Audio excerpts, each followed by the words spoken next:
अस्सलामुअलैकुम। सोनिया ने पहले ही पारस और पोरस को समझा दिया था कि वो दोनों इस वीरान सड़क से वापस चले जाएं। लिहाजा वो दोनों अपनी कार की अगली सीट पर आकर बैठ गए। पारस ने कार को स्टार्ट किया, फिर उसे एक यू टर्न देकर वापस वियना शहर की तरफ जाने लगा। आगे वाले पीछे पलट कर नहीं देखते, लेकिन उन दोनों ने भी नहीं देखा कि जिसे गोलियां मारी गई थी वो सड़क के किनारे तारीकी में गिरकर दोबारा जिंदा हो गया। ये बात अभी किसी के इल्म में नहीं थी। सानी और फहमी ने भी कुमार खाने में पैरी माउंट का पीछा छोड़ दिया था। वो जानती थी कि पारस और पोरस पैरी माउंट के जरिए जैकी ओल्ड तक पहुंच जाएंगे। सिर्फ वो दोनों ही नहीं बल्कि तेजपाल के जासूस भी पैरी माउंट के पीछे पड़े हुए थे, अपने आलाकार के जरिए उसका ताक़ुब कर रहे थे। उन्हें भी पूरी उम्मीद थी कि वो अपने टारगेट तक पहुंच सकेंगे, और वो पहुंच गए थे। जब पैरी माउंट गाड़ी में बैठकर बाहर आया तो दूसरी तरफ गाड़ी से जैकी ओल्ड भी बाहर आकर दोनों गाड़ियों की हेडलाइट्स के दरमियान आया। पैरी माउंट ने उसे देखते ही जैकी ओल्ड कहकर मुखातिब किया तो उसके दिमाग में रुपोज टेलीपैथी जाने वाले तेजपाल के आदमी ने तेजपाल से कहा, हम पहुंच गए हैं। जैकी ओल्ड और पैरी माउंट एक दूसरे के सामने खड़े हुए हैं। तेजपाल ने कहा, जैसा कि हमें पहले मालूम हो चुका था कि दूसरे टेलीपैथी जानने वाले भी उसके पीछे पड़े हुए हैं, लिहाजा एक लम्हा भी ज़ाया किए बगैर पैरी माउंट के जरिए जैकी ओल्ड को जख्मी करो ताकि उसके दिमाग में पहुंचकर मालूमात हासिल कर सको। तेजपाल ने बड़ी दानिशमंदी से मशवरा दिया था, लेकिन जैकी ओल्ड भी कुछ कम ना था। उसने कुमार खाने में पैरी माउंट के दिमाग के अंदर आकर गुस्सा नहीं दिखाया कि वो खिलाफ हिदायत क्यों शराब पी रहे। जब वो लड़खड़ाता हुआ जाने लगा तो उसके इस तरह जाने से अली, पारस, पोरस और तेजपाल के टेलीपैथी जाने वाले सभी समझ गए कि उसे बेख्तियार कहीं ले जाया जा रहा है, और यकीनन जहां ले जाया जा रहा है वहां जैकी ओल्ड होगा। उन सब का अंदाजा दुरुस्त था। जैकी ओल्ड और पैरी माउंट दो कारों की हेडलाइट्स के दरमियान एक दूसरे के आमने सामने थे।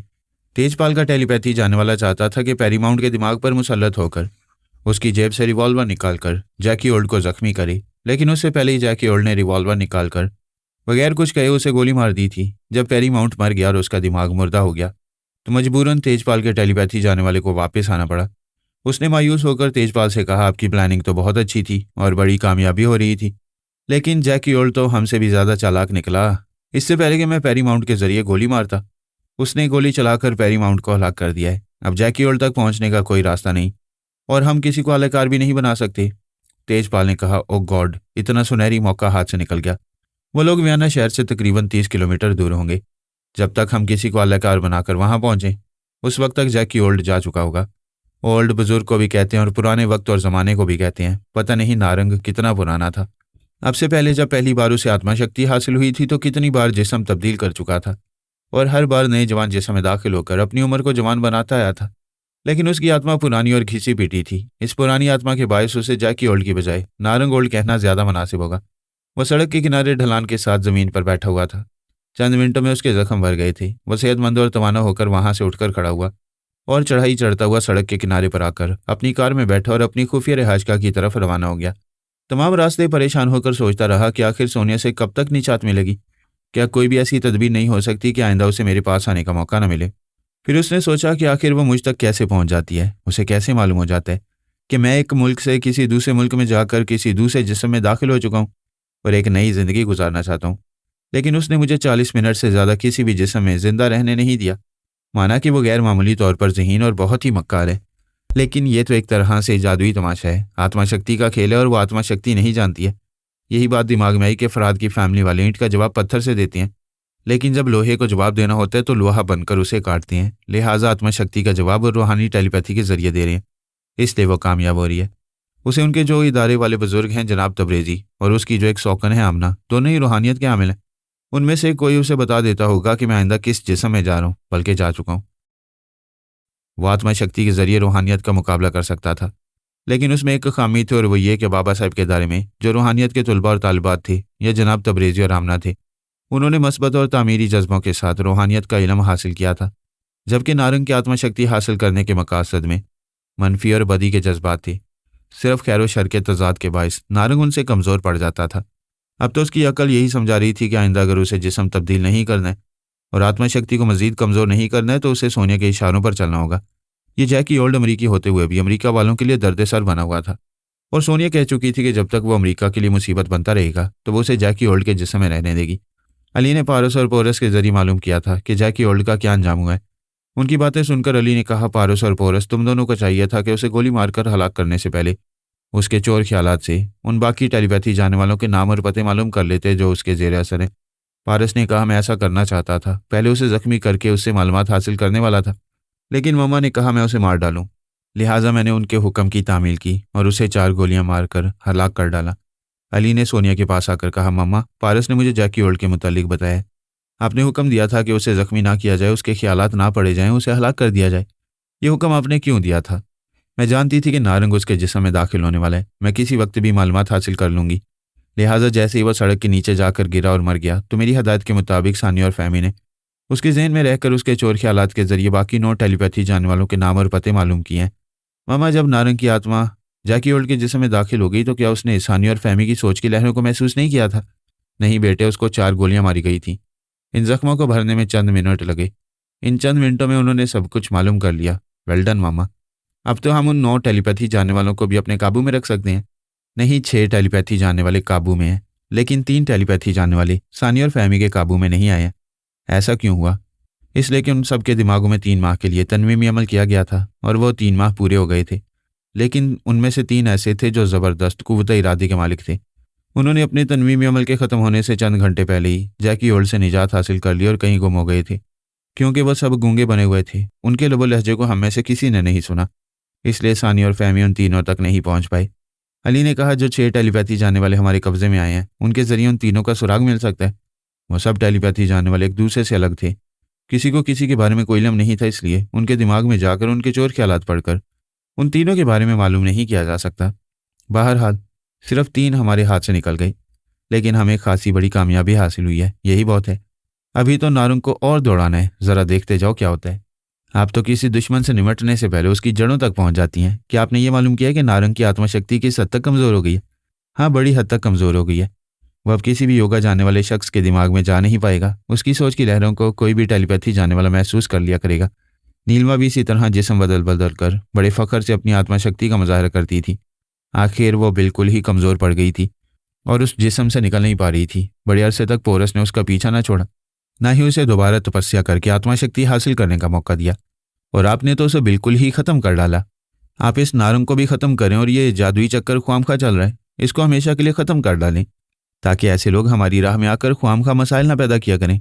मैं यही करना चाहती थी। नारंग अब तक 4 जिस्म बदल चुका है, सिर्फ 2 जिस्म बाकी हैं। यानी 6 जिस्म बदलने के बाद जब वो 7वें जिस्म में जाएगा तो वो आखिरी जिस्म होगा। इसके बाद उसकी आत्मा फिर किसी जिस्म में नहीं जा सकेगी और ना ही मैं उसे आत्मा शक्ति मुकम्मल करने दूंगी। क्या वो इतनी जल्दी 4 जिस्म बदल चुका है और अब सिर्फ 2 जिस्म रह गए हैं? हाँ, पहला जिस्म खुद नारंग का था। मैंने उसे इस तरह मजबूर किया कि वह अपना जिस्म छोड़कर एमोन गार्सन नामी एक मफरूर मुजरिम के जिस्म में पहुंच गया। इस तरह उसकी आत्मा ने 2 जिस्म तब्दील किए, एक खुद नारंग का और फिर उसके बाद एमोन का। हमने नारंग को सजा देने के लिए पागल खाने पहुंचवा दिया, लेकिन अंडरग्राउंड असलहा माफिया के गॉडफादर ने एमोन को पागल खाने से अगवा किया, फिर अपने खुफिया अड्डे में ले जाकर उसके दोनों हाथ और दोनों पांव काटकर अपाहिज बना दिया, ताकि वो उसे धोखा देकर कहीं ना जा सके और टेलीपैथी के जरिए उसके काम आता रहे। अच्छा, मैं समझ गया, वो अब किसी अपाहिज जिस्म में नहीं रहना चाहता था, इसलिए उसने तीसरा जिस्म तब्दील किया। ऐसी बात नहीं है। 2 जिस्म बदलने के बाद और अपाहिज होने के बाद उसने अपनी आत्मा शक्ति को आजमाया तो पता चला कि वो किसी योगा जानने वाले के दिमाग में नहीं पहुंच पाता है। इसका मतलब यह है कि उसकी आत्मा शक्ति कमज़ोर होती जा रही है। लिहाजा वो चाहता था कि इसी तरह अपाहिज बना बिस्तर पर पड़ा तपस्या करता रहे और कोई मुदाखलत ना करे तो उसे फिर से मुकम्मल शक्ति हासिल हो जाए। लेकिन उस अपाहिज के दिमाग में कोई भी आकर मुदाखलत कर सकता था। मैंने उसे मौका दिया कि वो अपनी तपस्या मुकम्मल कर ले। अली ने हैरान होकर पूछा, आपने उसे मौका दिया था? हाँ, मैं उसे खुशफहमी में मुब्तला रखकर फिर उसे मरने और जिस्म बदलने पर मजबूर करती रहती तो वो बेबस हो जाता और समझ लेता कि नीलमा की तरह उसका अंजाम भी सामने आने वाला है। बहरहाल उसने जब 40 दिनों तक तपस्या करके आत्मा शक्ति मुकम्मल कर ली, तब मैंने कहा, जिस तरह मैंने तुम्हें 40 दिनों की मोहलत दी थी, अब तुम्हें 40 मिनटों की मोहलत देती हूँ, जिसके जिस्म में भी जाओगे 40 मिनट के बाद दूसरा जिस्म तब्दील करने पर मजबूर हो जाओगे। उसे बड़ा फ़ख्र था कि अब तो उसे कोई मजबूर नहीं कर सकता। जब उसके खुफिया अड्डे पर पुलिस वालों ने छापा मारा तो वो एक पुलिस इंस्पेक्टर के जिस्म में चला गया। वो पुलिस इंस्पेक्टर और उसकी साली दोनों बदकार और गुनाहगार थे। मैंने 40 मिनट के अंदर उस इंस्पेक्टर को मार डाला। तब भटकती हुई आत्मा स्विट्ज़रलैंड के एक जवान के जिस्म में गई। वहाँ भी वो 40 मिनट के बाद जिस्म बदलने पर मजबूर हुआ तो जैकी होल्ड के जिस्म में चला गया। अली ने कहा, दूसरी बार तपस्या करके आत्मा शक्ति हासिल करने के बाद वो अब तक 4 जिस्म बदल चुका है। मैंने उसे कहा है कि अब सिर्फ 2 जिस्म रह गए हैं, लेकिन अब मैं उसे 40 मिनट की मोहलत नहीं दूंगी। वो जब तक चाहे जैकी होल्ड के जिस्म में रह सकता है। शर्त यही है कि जिस तरह जैकी ओल्ड अमरीकी होते हुए अपने वतन और अपने कौम का बागी था, उसी तरह उसे भी अमेरिका के खिलाफ महाज बनाकर रहना होगा। अगर उसने ऐसा नहीं किया तो वो देखता है कि मैं किस तरह उसे मरने और दूसरा जिस्म बदलने पर मजबूर करती रही हूँ। लिहाजा अब वो कुछ अरसे तक जैकी ओल्ड के जिस्म में रहेगा। देखते हैं कि वो इस जिस्म में रहकर क्या करता है। अली ने मुस्कुराकर कहा, मम्मा, वो तो आपके पल्ले पड़ा हुआ है। वो क्या करेगा? जो करना है आप ही करेंगी और बुरे बुरे अंजाम तक उसे पहुंचाएंगी। अच्छा, मैं जा रहा हूँ, खुदा हाफिज। नारंग वियाना वापस आकर अपने पोशीदा बंगले में पहुंच गया। फिर दरवाजा बंद करके एक जगह आराम से बैठकर सोचने लगा और मालूम करने लगा कि जैकी ओल्ड अब तक क्या करता रहे। ये मालूम करने के बाद उसे मालूम हो सकता था कि आइंदा उसे क्या करना चाहिए और उसके जो टेलीपैथी जानने वाले उसके ज़रिए असर रहते हैं, उनके नाम और पते क्या हैं, ताकि उनके दिमागों में भी वो पहुंच सके। अब तो उसे सोनिया की तरफ से इत्मीनान हो गया था कि जब तक वो उसके अहकामात की तामील करता रहेगा, इसी जिस्म में महफूज रहेगा और कभी मौका मिलेगा तो फिर से तपस्या करके अपनी आत्मा शक्ति को मुकम्मल तौर पर हासिल कर लेगा। वो जैकी ओल्ड के जिस्म में था और जैकी ओल्ड के जिस्म में जो दिमाग था, उसकी तमाम सोच की लहरें, उसके तमाम मंसूबे और तमाम अहम राज उसे बआसानी मालूम हो रहे थे।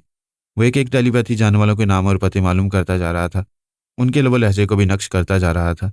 ऐसे वक्त पता चला कि 3 टेलीपैथी जानने वाले लापता हो गए। उसने उन्हें तलाश करने की कोशिशें की मगर नाकाम रहा। उसने इसी पर इत्तफाक किया कि कम से कम 6 टेलीपैथी जानने वाले उसके ज़रिए से रहेंगे और अब वो सबसे पहले उन 6 पर दोबारा तनवीमी अमल करेगा ताकि वो हमेशा उसके मामूल बनकर रहें। अब वो दूसरे टेलीपैथी जानने वालों की तरह खुद अपनी भी टेलीपैथी जानने वालों की एक फ़ौज बनाना चाहता था ताकि ज़्यादा से ज़्यादा ताकत हासिल करता रहे। लिहाजा वो एक एक टेलीपैथी जानने वाले के दिमाग में पहुंचकर उन पर तनवीमी अमल करता रहा और उन्हें अपना मामूल और ताबे बनाता रहा। जब वो मुसलसल मेहनत करने के बाद 6 टेलीपैथी जानने वालों का आमिल और मालिक मुख्तार बन गया, तब उसने अपने एक टेलीपैथी जानने वाले ताबे के जरिए FBI के आला अफसर की फैक्स मशीन पर यह पैगाम भेजा, मिस्टर योगा जानने वाले आला अफसर, इस वक्त जैकी ओल्ड आपसे मुखातिब है। आप वाकई बहुत चालबाज हैं। पहले वाले आला अफसर को इसलिए फारिग कर दिया कि वो योगा का माहिर नहीं था, उसके दिमाग में कोई भी टेलीपैथी जानने वाला चला आता था। अब आपके दिमाग में कोई नहीं आता है। आप भी हमारी तरह फैक्स के जरिए या कंप्यूटर के जरिए रब्ता करते हैं।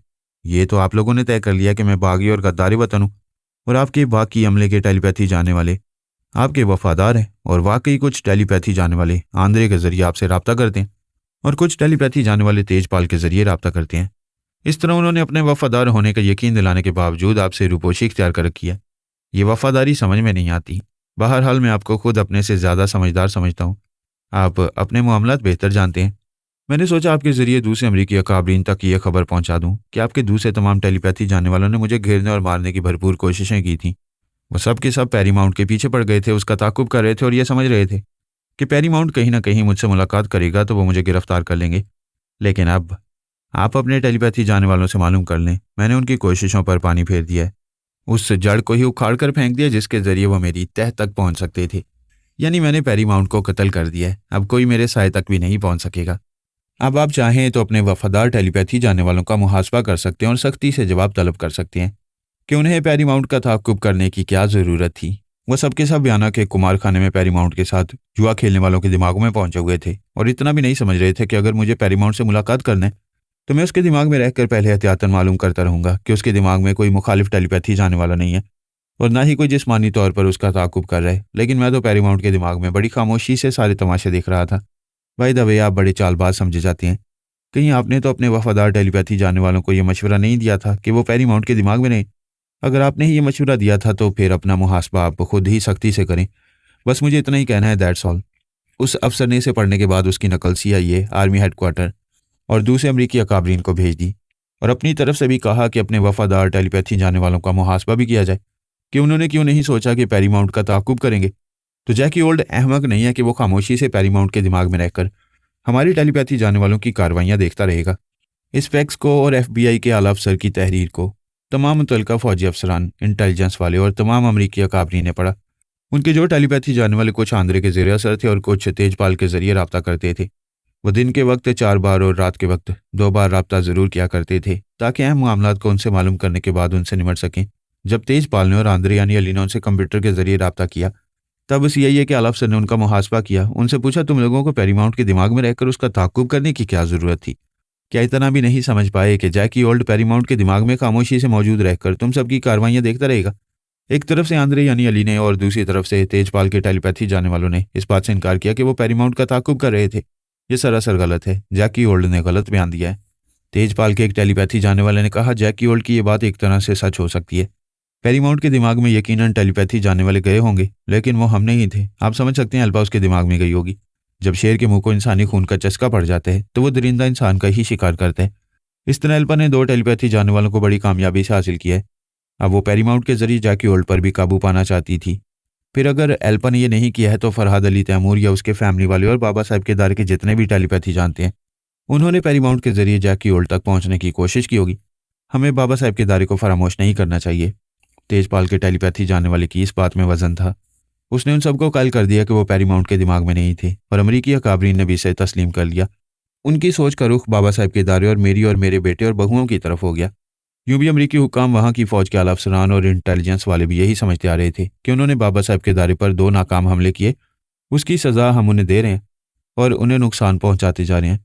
इस बार भी हमने शायद पेरीमाउंट को कत्ल करके या दूसरी चाल चलने के बाद उनके टेलीपैथी जानने वालों को नाकाम बना दिया। वह तमाम अकाबरीन पहले ये तय कर चुके थे कि अब हमसे ये समझौता कभी नहीं हो सकेगा, लिहाजा हमारे खिलाफ आइंदा कोई ऐसी कार्रवाई की जाए कि जिसका इल्ज़ाम अमरीकी हुकूमत पर ना आए और हम मजबूर हो जाएं कि आइंदा अमरीका के खिलाफ हम कोई साजिश ना करें और ना ही उन्हें कोई नुकसान पहुंचा सकें। लिहाजा वो इसी पहलू से हमारे खिलाफ गौर करने लगे। वो तीनों बेहद ज़हीन और बहुत ही मजबूत कुव्वत इरादी के मालिक थे। उन तीनों ने मुश्तरका तौर पर यह तस्लीम किया कि उन्होंने जैकी होल्ट पर भरोसा करके ज़िंदगी में बहुत बड़ी गलती की और उसके कहने पर अपने ऊपर तनवीमी अमल कराने के बाद गूंगे बन गए थे। इस तरह उसने उन्हें अपना ताबे बना लिया था। अब उन तीनों ने कसम खाई कि आइंदा किसी पर भरोसा नहीं करेंगे। जैकी होल्ट तो दूर की बात है, वो अमरीकी अकाबरीन पर भी एतमाद नहीं करेंगे। जो इल्म उन्हें हासिल हो चुका है उसके ज़रिए वो खुद तीनों मुत्तहिद होकर अपनी हिफाजत करेंगे और सबसे पहले जैकी होल्ट के ज़ेर असर रहने वाले जितने टेलीपैथी जानने वाले हैं उनमें से एक एक को अगवा करके अपने ज़ेर असर लाएंगे और इस तरह जैकी होल्ट से भी इंतकाम लेंगे। उन तीनों में से एक का नाम जे फ्लो था, दूसरे का नाम जे सामू और तीसरे का नाम जे काफू था। यानी इन तीनों के नाम के आगे जे लगा हुआ था, इस लिहाज से वो 3J कहलाने लगे। उन्होंने इस हकीकत को तस्लीम किया कि इस दुनिया में अपनी तबई उम्र गुजारने के लिए किसी न किसी पर छोटे या बड़े मामलात में भरोसा करना ही पड़ता है। लिहाजा उन तीनों को एक दूसरे पर भरोसा करना चाहिए और वो इस तरह के उनमें से किसी को ये शुबा ना हो कि उनमें से किसी के साथ धोखा किया गया है। वो चाहते थे कि एक दूसरे पर तनवीमी अमल करके अपना लब लहजा बदल कर अपने दिमाग के चोर ख्यालात को बिल्कुल मुकफ्फल कर दें ताकि कोई टेलीपैथी जानने वाला उनके दिमागों में पहुंच भी जाए तब भी उनके चोर ख्यालात ना पड़ सके। उन्होंने ये तरीक़ाकार इख्तियार किया कि एक पर तनवीमी अमल पहले किया जाए। जो तनवीमी अमल करेगा वो तो आमिल रहेगा, लेकिन तीसरा साथी ये देखता रहेगा कि वो कोई फ्रॉड नहीं कर रहा। इसी तरह जब दूसरे पर तनवीमी अमल होगा तो बाकी 2 में से एक आमिल बनकर तनवीमी अमल करेगा और तीसरा उसकी निगरानी करेगा कि वो कोई धोखा ना दे पाए। इसी तरीक़ेकार के मुताबिक उन तीनों ने एक दूसरे पर तनवीमी अमल किया और अपने तौर पर दूसरे टेलीपैथी जानने वालों से महफूज हो गए। इसके बाद रिहाइश के लिए यह तय किया कि वो तीनों किसी मुल्क के एक ही शहर में रहेंगे, लेकिन 3 मुख्तलिफ इलाकों में रहेंगे ताकि किसी एक पर उफ्ताद आ पड़े तो बाकी 2 को ख्याल ख्वानी के जरिए मुतला कर सके। अगर उसे इतला देने की ज़्यादा मोहलत ना मिले तो सिर्फ लफ्ज़ डी अदा करे। इसका मतलब होगा डेंजर यानी खतरा। इस तरह बाकी दोनों उस तीसरे की मदद के लिए पहुंच जाया करेंगे। इन 3J ने इटली जैसे मुल्क में बहुत वक्त गुजारा, बड़े और छोटे शहरों में रह चुके थे और इटली ज़ुबान बड़ी रवानी से बोलते थे। लिहाजा उन्होंने फैसला किया कि इटली जाकर रहना चाहिए। वहाँ एक मशहूर झील है जो कई किलोमीटर पर फैली हुई है। इस झील का नाम गर्दा है। इसके चारों तरफ गार्डन और हरे भरे जंगलात हैं। अगर हवाई जहाज़ की बुलंदी से देखा जाए तो ऐसा लगता है जैसे वो झील कोई स्विमिंग पूल हो जिसके चारों तरफ कुदरत ने 4 दीवारी बना दी है। इस झील के चारों तरफ बड़े शहर जैसी आबादियां हैं। उनमें से सबसे बड़ा शहर डिसेनजानू है। इसके बाद दूसरे शहरों में पेजरा, रीवा, सेमोन लेसे, मेलसे, साइन और लिमोन सलगर्दा हैं। वहाँ के खूबसूरत मनाजर में बड़ी कशिश है, बेशुमार तफरीह के मुकामात हैं। डोटू माइट नामी पहाड़ी सिलसिला हद नज़र तक बर्फपोश चोटियों के बायस जगमगाता रहता है। 3J ने बड़े शहरों को नज़रअंदाज करके अपनी रिहाइश के लिए शहर लिमोन सलगर्दा का इंतखाब किया। इटली में रूम और वीनस जैसे बड़े बड़े शहर हैं जहाँ रोमन बादशाहों की तारीखी यादगारें बेशुमार हैं। उन्होंने उन सब बड़े शहरों को नज़रअंदाज कर दिया था क्योंकि वहाँ गैर मामूली बहुत ज़्यादा आया करते थे और ये अंदाज़ा था कि टेलीपैथी जानने वालों का गुजर भी वहाँ से हो सकता है। लिहाजा वो उनसे दूर उसी गर्दा झील के करीब रिहाइश इख्तियार करने के लिए चले गए। इटली के तज़किरे में जुराइम का जिक्र भी लाजमी है। माफिया और गॉडफादर का लफ्ज़ इसी मुल्क से शुरू हुआ। वहाँ से दुनिया में पहली बार माफिया तंजीम पैदा हुई और इसका एक गॉडफादर मुंतखब हुआ, जिसके बाद फिर ये माफिया और गॉडफादर दुनिया के तमाम मुल्कों में फैलते चले गए। अगरचे ये मुल्क तरक्की याफ्ता, लेकिन वही जो कहते हैं कि चोर चोरी से जाते हैं मगर हेरा फेरी से नहीं जाता। लिहाजा इतने तरक्की याफ्ता मुल्क में जुराइम भी बेशुमार होते हैं। J3 ने मनसूबा बनाया था कि गर्दा झील के पास छोटे से शहर लिव इन सेल गर्दा में कोई दरमियाने दर्जे का कारोबार करेंगे ताकि उन्हें काम शहरी की तरह समझा जाए। वो कभी ख्वामखा ख्याल ख्वानी नहीं करेंगे। इससे छोटे से शहर में रहने वाले और वहाँ आने वाले सियाहों के दिमागों में कभी नहीं जाएंगे। कभी कोई बहुत अहम मसला पैदा हो जाए तो इस तरह उनके दिमागों में जाएंगे कि कोई उन पर शुबा न कर सके। वो इस छोटे से शहर में रहकर सिर्फ टेलीपैथी जानने वालों के मुखालफिन के बारे में ये मालूम करते रहेंगे कि कौन है और क्या करता फिर रहा है, ताकि वो उनके मंसूबों से वाकिफ रहकर अपनी हिफाजत करते रहें। जैसा कि शहरों के मुख्तलिफ इलाकों में दादा किस्म के बदमाश हुआ करते हैं, वहाँ लिमोन सल गर्दा शहर में भी एक दादा किस्म का बदमाश था। जब उसे मालूम हुआ कि 3 अफराद वहाँ के 3 मुख्तलिफ इलाकों में रिहाइश के लिए आए हैं और वो कोई कारोबार करने वाले हैं, तो उसने अपने आदमियों के जरिए तलब किया। वो तीनों उसके हुक्म के मुताबिक उसके शाहाना तर्ज के एक बंगले में हाजिर हो गए और उसे झुककर सलाम किया। उसने बड़े रोब और दबदबे से पूछा, तुम लोग कौन हो और कहाँ से आए हो?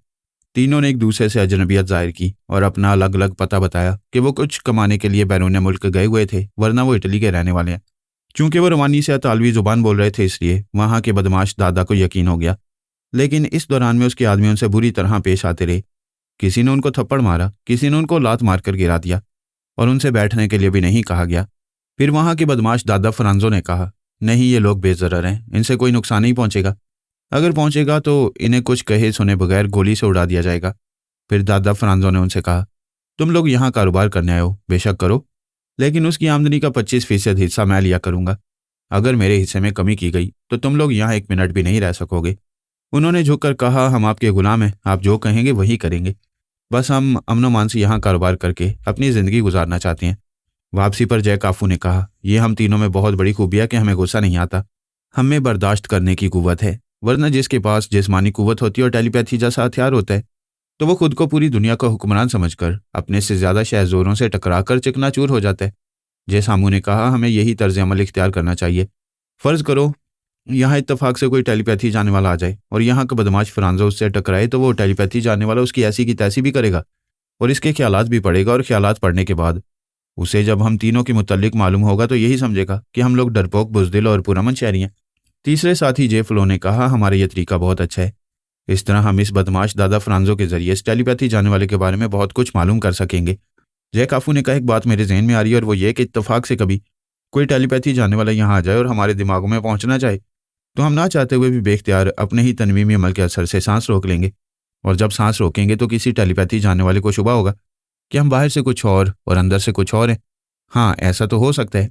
एक साथी ने कहा, इसके लिए हमें पहले से कुछ कर लेना चाहिए। अगर अंदेशा है तो उस अंदेशे को दूर करना चाहिए। जय काफू ने कहा, मेरे जहन में यह तदबीर है कि हम फिर एक दूसरे पर एक मुख्तसर तनवीमी अमल करें। इस अमल के जरिए हम तीनों अपने दिमागों के चोर ख्यालात वाले खानों को बिल्कुल ही मुकफ्फल कर दें और अपने जहन को आज़ाद रखें। जो भी टेलीपैथी जानने वाला हमारे दिमागों में आना चाहिए, वो आज़ादी से हमारे अंदर चलाए और हमारे तमाम ख्यालात पढ़ता रहे। उसको हमारे जहन से असल ख्यालात नहीं मिलेंगे और यही मालूम होता रहेगा कि जैसे हम बाहर से बुज़दिल और पुरअमन शहरी हैं, इसी तरह हम अंदर से भी वही हैं। इसलिए हमारे दिमाग भी अंदर से वही ख्यालात पेश कर रहे हैं। जे फ्लो और जे सामू ने कहा, बेशक तुम दुरुस्त कह रहे हो। हम तुम्हारी तदबीर के मुताबिक अमल करके हमेशा के लिए दुश्मनों से महफूज रहेंगे। इसमें शुबा नहीं था कि वो तीनों इस हद तक ज़हीन थे कि अपनी हिफाजत के लिए ऐसी तदबीरें कर रहे थे, वरना अब तक जितने टेलीपैथी जानने वालों ने ट्रांसफार्मर मशीन के जरिए ये इल्म हासिल किया था और बाद में एक दूसरे से अलग होते गए थे और अपनी अलग अलग टीम बनाते रहे थे, अलग महाज कायम करते रहे थे। उन्होंने अपनी हिफाजत के लिए भी बहुत कुछ किया था, लेकिन उनमें कुव्वत बर्दाश्त नहीं थी, जैसा कि इन तीनों में थी। अगर तीनों अपने तरीक़ेकार पर कायम रहेंगे तो इसका सबसे बड़ा फ़ायदा यह होगा कि बाबा साहब के दायरे से रूहानी टेलीपैथी जानने वाले उनकी तरफ रुख नहीं करेंगे। उन्हें अपनी बेहतरी के लिए यही सोचते रहना था कि उनकी मौजूदा हिकमत अमली उन्हें तबई उम्र तक जिंदा रखेगी। नारंग फ़िलहाल मुतमईन था कि सोनिया ने उसका पीछा छोड़ दिया है और जब तक वो अमेरिका के खिलाफ महाज कायम रखेगा और उन्हें नुकसान पहुंचाता रहेगा, तब तक वो जैकी ओल्ड के जिस्म में मौजूद रहेगा, वरना उसकी आत्मा वहां से भी निकाल दी जाएगी। और वह देख चुका था कि सोनिया कई तरह के हथकंडों से उसे किसी का भी जिस्म छोड़ने पर मजबूर कर देती है। किसी से खौफजदा ना रहने वाला नारंग अब सोनिया से अंदर ही अंदर खौफजदा रहने लगा था। इसलिए उसने 6 टेलीपैथी जानने वालों पर दोबारा तनवीमी अमल करके उन्हें अपना मामूल और ताबे बनाने के बाद सबसे पहले अमरीकी अकाबरीन से रब्ता किया था, ताकि सोनिया तक ये बात पहुंच जाए कि उनकी मुखालफत में बोल रहा था और उनके बाकी टेलीपैथी जानने वालों को चैलेंज भी कर रहा था। ऐसा करते वक्त उसे शिद्दत से एहसास हो रहा था कि वह एक औरत का वफादार बन गया। वो बड़ी नागवारी और बेजारी से सोचने लगा, मैं बहुत बुरी तरह फंस गया हूँ। अगर ये आत्मा शक्ति और रूहानियत का मुकाबला नहीं होता तो सोनिया को एक चुटकी में मसल कर रख देता। ये रूहानी टेलीपैथी जानने वाले उसे मेरे मुतल्लिक ज़रूर बताते रहते होंगे, इसलिए वो मुझ पर हावी होती रहती है। मैं क्या करूं? वो बस एक ही सवाल था जो बार बार उसके जहन में गूंजता था, मैं क्या करूं, मैं क्या करूं? वो बेचैनी से उठकर टहलने लगा, सोचने लगा कि अब कभी वो इससे शिकंजे से नहीं निकल सकेगा। किसी की मदद हासिल करना, किसी को अपना बनाना अब बहुत ज़रूरी हो गया है। ये जितने टेलीपैथी जानने वाले, मसलन आंद्रे और तेजपाल के टेलीपैथी जानने वाले, वो अगर मेरा साथ दें तो शायद मुझे कामयाबी हासिल हो सके। फिर उसे अल्पा का ख्याल आया। वो एक सोफे पर बैठ गया और दोनों हाथों से सर को थामकर एक तरफ खला में तकते हुए सोचने लगा। वो तन्हा है और उसे भी टेलीपैथी जानने वालों की ज़रूरत होगी। मैं इन 6 टेलीपैथी जानने वालों को चारे के तौर पर उसके सामने पेश करूंगा तो बात कुछ बन सकती है। वो चालबाज औरत मेरे लिए बहुत कुछ कर सकती है। वह सोफे की पुश्ते से टेक लगाकर आराम से बैठ गया। फिर ख्याल खोने की परवास करते हुए अल्पा के दिमाग में पहुंचना चाहा तो उसने सांस रोक ली। कुछ वक्फे के बाद दोबारा उसके दिमाग में जाकर बोला, प्लीज़ सांस ना रोको, मैं जैकी ओल्ड बोल रहा हूँ। वो बोली, अगर मुझसे गुफ्तगू करना ज़रूरी है तो अभी वापस जाओ, मैं कुछ देर में तुम्हारे दिमाग में आऊँगी। क्या तुम इस बात से डरती हो कि मैं तुम्हारे दिमाग में रहकर तुम्हारे चोर ख्यालात पढ़ लूँगा? मैं सिर्फ अपने असूलों के मुताबिक काम करती हूँ, वैसे तुम्हारी मर्जी है, तुम मेरे मुतल्लिक कोई भी राय कायम कर लो। ये कहकर उसने सांस रोक ली। वो दिमागी तौर पर अपने कमरे में हाजिर हो गया। चारों तरफ बंद दरवाजों और खिड़कियों को देखा। ये इत्मीनान किया कि अल्पा नहीं मालूम कर सकेगी कि वो किस जगह और किस शहर में है और इस वक्त किस बंगले के कमरे में बैठा हुआ है। उसने सोच की लहरों को महसूस किया। फिर अल्पा की आवाज़ सुनाई दी, हाँ मैं आ गई हूँ, बोलो क्या कहना चाहते हो? तुम अमरीकी काबरीन, फौज के आला अफसरान और इंटेलिजेंस के शोबों के अहम अफसरान के दिमागों में जाया करती होगी और तुम्हें मालूम होता रहता होगा कि क्या कुछ हो रहा है। हाँ, मुझे सारी बातों का इल्म है। तुम अपनी बात करो। मैं अपनी ही बात कर रहा हूँ। क्या तुम्हें पता नहीं है कि अमरीकी टेलीपैथी जानने वाले मेरे पीछे पड़ गए हैं? मैं पेरीमाउंट नामी खतरनाक बदनाम ज़माना कातिल को ट्रैप करके अपने पास बुला रहा था। उसके ज़रिए उन सब ने मुझ तक पहुंचने की कोशिशें की थीं और मैंने पेरीमाउंट को ही ख़त्म कर दिया। इस तरह मुझ तक पहुंचने का रास्ता बंद हो गया था। अभी मेरे लिए कोई खतरा नहीं है, इस हद तक तो तुम्हें मालूम होगा। हाँ, मैं ये सारी बातें जानती हूँ एल्पा। जहाँ तक मैंने तमाम टेलीपैथी जानने वालों का हिसाब किया है, उसके मुताबिक बड़ी हद तक यकीन से कह सकता हूँ कि तुम्हारे पास 2 टेलीपैथी जानने वालों का इजाफा हो गया है। देखो, इस बात से इनकार ना करना, मैं अगर तुम्हारा दोस्त नहीं हूँ तो दुश्मन भी नहीं हूँ, लेकिन एक बात हम में मुश्तरिक है। वो मुश्तरिक बात क्या है? ये कि तुम भी अमरीकी दोगली पॉलिसियों पर भरोसा नहीं करती हो और मैं भी अमरीकी होकर भरोसा नहीं करता। मैं ये भी जानती हूँ। इसके बावजूद मैं कमज़ोर नहीं हूँ। मेरे पास 6 टेलीपैथी जानने वाले मौजूद हैं और अब मैंने नई प्लानिंग से उन्हें इस तरह रूपोश रखा है कि कोई उनके साय तक भी नहीं पहुंच पाएगा। एहतियाती तदाबीर अच्छी होती हैं, सभी टेलीपैथी जानने वाले इस पर अमल करते हैं, लेकिन जब शामत आती है तो तमाम एहतियाती तदाबीर धरी की धरी रह जाती हैं। तुम जब से आई हो खुश्क लहजे में बोल रही हो। और क्या करूं? वो ज़रा चुप रहा, फिर बोला, मैं तुम्हारी बात का बुरा नहीं मानूंगा। वाकई हम बाज़ औक़ात अपनी शिकस्त को भूल जाते हैं और ताकत को और फतह को याद रखते हैं। तुमने मुझे एहसास दिलाया कि मुझे उससे शिकस्त को नहीं भूलना चाहिए कि 3 टेलीपैथी जानने वाले मेरे हाथ से निकल चुके हैं। मैं पहली बार तुमसे बराह रास्त गुफ्तगू कर रही हूँ, वरना अमरीकी काबरीन में से किसी न किसी के दिमाग में रहकर तुम्हारी बातें कई बार सुन चुकी हूँ। मगर उस वक्त जो लहजा तुम इख्तियार करते हो उसमें और अब के लहजे में बड़ा फ़र्क है। तुम बहुत ही खाकसराना अंदाज में मुझसे बात कर रहे हो। आखिर बात क्या है? कुएं से पानी निकालने के लिए झुकना पड़ता है, किसी को अपना साथी बनाने के लिए या उससे मुत्तहिद होकर कोई काम करने के लिए दोस्ताना अंदाज इख्तियार करना पड़ता है, जिसे तुम खाकसराना अंदाज कह रही हो। अच्छा, तुम मुझसे मुत्तहिद होकर कुछ करना चाहते हो? हाँ, इसी नुकसान के बाद मैं सोच रहा हूँ कि आज मैंने 3 टेलीपैथी जानने वालों को खो दिया है। आइंदा भी दुश्मन मेरे खिलाफ कोई ऐसी चाल चल सकता है जिसका इल्म मुझे बाद में हो और उस वक्त तक मुझे नुकसान पहुंच चुका हो। ऐसा तो होता रहता है। इस सिलसिले में मैं क्या कर सकती हूँ? अमरीकी काबरीन और उनके वफादार टेलीपैथी जानने वालों का ख्याल है कि उन्हें जो मुसलसल नुकसान पहुंच रहे हैं उनमें बाबा साहब के दायरे के टेलीपैथी जानने वालों का हाथ है। वो इंतकामी कार्रवाई कर रहे हैं, लेकिन इसके अलावा वो मुझ पर और तुम पर भी शुबा कर रहे हैं। क्या ये बात तुम जानती हो? हाँ, मुझे पता है। तमाम अकाबरीन उलझे हुए हैं। जब वो हम दोनों पर शुबा कर रहे हैं तो क्या हम दोनों को मुत्तहिद होकर नहीं रहना चाहिए? हम मुत्तहिद होकर क्या करेंगे? तुम क्या करना चाहते हो, खुलकर बोलो। बाबा साहब के दायरे में ना जाने कितने टेलीपैथी जानने वाले सुराग रसाएं, लेकिन फरहाद अली तैमूर के ख़ानदान में जितने टेलीपैथी जानने वाले हैं उन सबको हम जानते हैं। क्या हम उनमें से किसी को नुकसान नहीं पहुंचा सकते, किसी को ख़त्म नहीं कर सकते, किसी को नकारा नहीं बना सकते कि वह आइंदा टेलीपैथी के जरिए मुकाबले पर ना आए? मैं अपने मुल्क में आराम और सुकून से हूँ। इसकी बड़ी वजह यह है कि मैं बाबा साहब के दायरे और फरहाद अली तैमूर के ख़ानदान वालों के खिलाफ कोई काम नहीं कर रही हूँ। मैं भी ये समझता हूँ कि उनसे दूर रहना ही बेहतर है, लेकिन हम ऐसी तदाबीर पर अमल करें कि उनको नुकसान पहुँचाएं, लेकिन कोई सबूत ना छोड़ें। फरहाद अली तैमूर हमसे पहले पैदा हुआ और हमसे पहले टेलीपैथी की दुनिया में आया, और जब से आया पता नहीं कितने बरस गुजर गए कि उसकी शादी भी हो गई, बच्चे भी जवान हो गए, बहुएं भी आ गईं, पोते और पोतियां भी हो गईं, और आज तक उसे कोई बड़ी से बड़ी तदबीर के जरिए नुकसान ना पहुंचा सका, बल्कि खुद नुकसान उठाकर फना हो गया। ये तजुर्बा मेरे सामने है और अब आगे कुछ बोल सकते हो तो बोलो। वो चुप रहा, फिर बोला, तुमने मुझे बिल्कुल मायूस कर दिया है। मैं जानता हूं कि तुम बिल्कुल ठोस दलाल के साथ बोल रही हो, ऐसा हो चुका है। उन्हें नुकसान पहुंचा तो है, लेकिन वो नुकसान उनका कुछ बिगाड़ता नहीं है, बल्कि उनके तजुर्बात में गहराई और शिद्दत पैदा करते हैं। लेकिन मैं बहुत परेशान हूँ, चाहता हूँ कि तनहा ना रहूँ, जबकि मेरे साथ 6 टेलीपैथी जाने वाले हैं। अगर हम मुत्तेद हो जाएं तो यूं समझो कि तुम्हारे पास 2 टेलीपैथी जाने वालों के अलावा मजीद 6 टेलीपैथी जाने वालों का इजाफा हो जाएगा।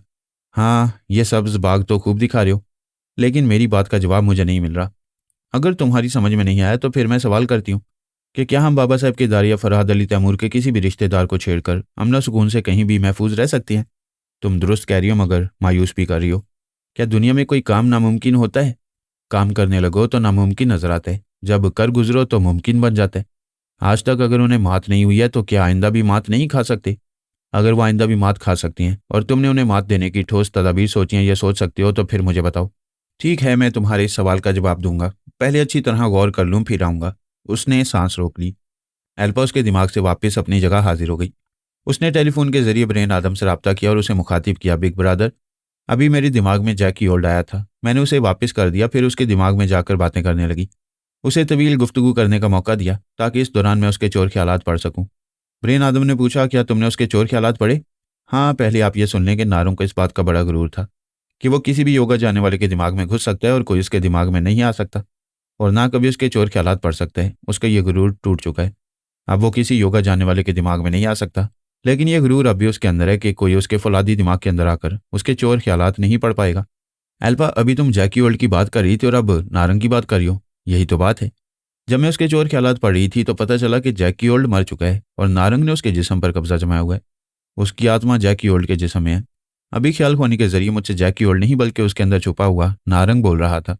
ओ गॉड, ये खतरनाक आदमी उसके अंदर घुसा हुआ है। ऐसे ही वक्त ब्रेन आदम ने प्राई सोच की लहरों को महसूस करके सांस रोक ली। फोन पर कहा, अल्पा, कोई अभी मेरे दिमाग में आया था, शायद फिर आएगा। यकीनन वही नारंग होगा, तुम्हारे भी दिमाग में आना चाहता होगा, उसे हरगिज ना आने देना। ब्रेन आदम ने दूसरी बार सोच की लहरों को महसूस करते हुए कहा, मेरे दिमाग में ना हो, जो बात करना है टेलीफोन के जरिए करो, दैट्स ऑल। ये कहकर उसने सांस रोक ली। फिर फोन पर अल्पा से कहा, तुमने मेरा जवाब सुन लिया? यस ब्रदर, उसे कभी अपने दिमाग में ना आने देना। और अगर फोन पर बात करे तो उससे कहना कि चूंकि तुम जैकी ओल्ड हो और ख्याल ख्वानी जानते हो, लिहाजा अल्पा से बातें करो। उस पर कभी आप ये जाहिर न करें कि हमने उसे नारंग की हैसियत से पहचान लिया है। हम उसे खुशफहमी में मुब्तला रखेंगे, ये अच्छी तदबीर है। उस मगरूर को इसी खुशफहमी में रहना चाहिए कि तुम उसके चोर ख्यालात नहीं पढ़ सकोगी। नारंग नाकाम होकर ब्रेन आदम के दिमाग से चलाया और उसे गुस्सा आ रहा था कि उसने अल्पा की तरह उससे बातें नहीं की। उसे सिर्फ इतना मालूम हो सका कि जिस वक्त वो उसके दिमाग में गया हुआ था वो रिसीवर कान से लगाए हुए था। इसका मतलब ये था कि यकीनन अल्पा उसे यही बता रही होगी कि जैकी ओल्ड से अभी ख्याल ख्वानी के जरिए बातें हो चुकी हैं। वो क्या सभी जानते थे कि अल्पा और ब्रेन आदम सगे बहन भाई से भी ज्यादा एक दूसरे को चाहती हैं और एक दूसरे के बड़े अहम राजदार बनकर रहते हैं और अपनी बातें किसी तीसरे को नहीं बताते। उसने सोचा, अगर किसी तरह ब्रेन आदम को जख्मी किया जाए या किसी दवा के जरिए उसकी दिमागी तवानाई को कम किया जाए तो उसके दिमाग में पहुंचकर बहुत से अहम राजों को मालूम किया जा सकता है। वो अपने इस मंसूबे पर गौर करने लगा तो उसे ख्याल आया कि जैसे ही ब्रेन आदम की दिमागी तवानाई कमजोर होगी, अल्पा को मालूम हो जाएगा, क्योंकि वो दिन रात एक दूसरे से राब्ता करते रहते हैं, और जब उसे मालूम होगा तो अल्पा भी उसकी दुश्मन हो जाएगी। सोनिया तो पहले उसके पीछे पड़ी हुई थी, दूसरी अल्पा भी पीछे पड़ जाएगी। नारंग की खुशकिस्मती सिर्फ इतनी सी थी कि वो टेलीपैथी जानने के अलावा आत्मा शक्ति भी किसी हद तक रखता था। लेकिन बदकिस्मती ये थी कि टेलीपैथी की दुनिया में जिस जहानत और हाजिर दिमागी की ज़रूरत होती है उसे वो महरूम था। ये चाहता था कि कोई ऐसा ज़हीन साथी मिल जाए जो उसे बड़ी जहानत से कामयाब मशवरे दे सके। उसने अल्पा से मायूस होकर सोचा, अब एक तेजपाल ऐसा है जो किसी के भी सामने आए तो मुखालिफ के दांत खट्टे कर सकता है, लेकिन वो कहाँ है? अपने 4 टेलीपैथी जानने वालों के साथ किस मुल्क किस शहर में है, ये मालूम करना मुश्किल था। थोड़ी देर तक सोचने के बाद ये बात जहन में आई कि चंद ज़हीन और होशियार सुराग रसानों को ट्रैप किया जाए, उन्हें अपना मामूल और ताबे बनाकर तेजपाल की तलाश में लगाया जाए। ये सोचकर वो ख्याल ख्वानी की परवास करता हुआ अपने 6 टेलीपैथी जानने वालों के दिमागों में जाकर हदायत देने लगा कि ज़्यादा से ज़्यादा ज़हीन और तजुर्बेकार सुराग रसानों के नाम, पते और टेलीफोन नंबर मालूम करो और मुझे जल्द से जल्द आगाह करो। वो मुतमईन होकर दिमागी तौर पर वापस आ गया। बेचारा ये नहीं जानता था कि जब वो उन 6 टेलीपैथी जानने वालों पर तनवीमी अमल कर रहा था तो सानी और फहमी भी उन 6 के दिमागों में मौजूद थी।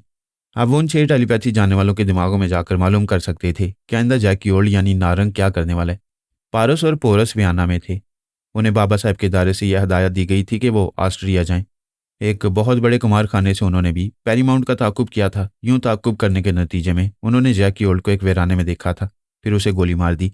पारस और पोरस को ये मालूम हो गया कि उन्हें बाबा साहब के दारे से क्यों ऑस्ट्रिया जाने की हदायत की गई थी।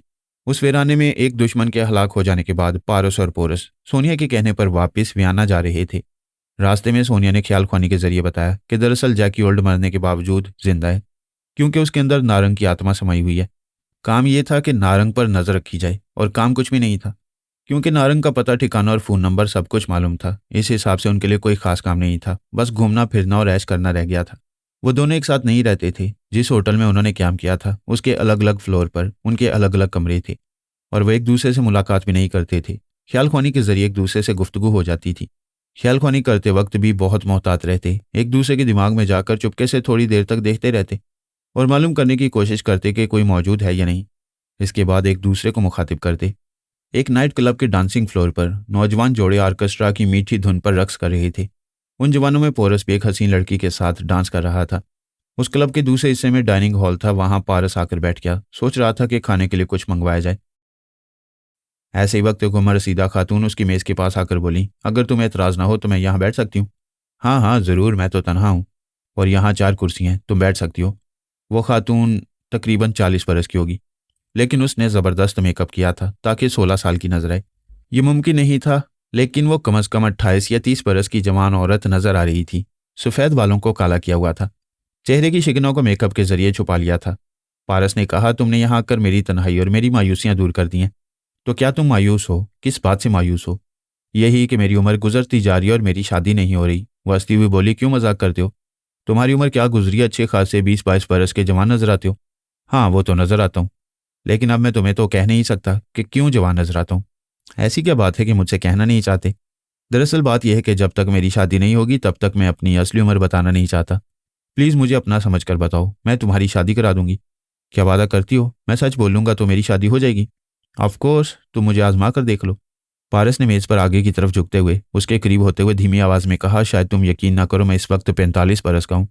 वह हैरानी से बोली, नहीं, क्यों मजाक कर रहे हो? तुम हरगिज 20-22 बरस से ज्यादा के नहीं हो। यही तो मेरा कमाल है, मैं बड़ी कामयाबी से अपनी उम्र छुपा लेता हूँ।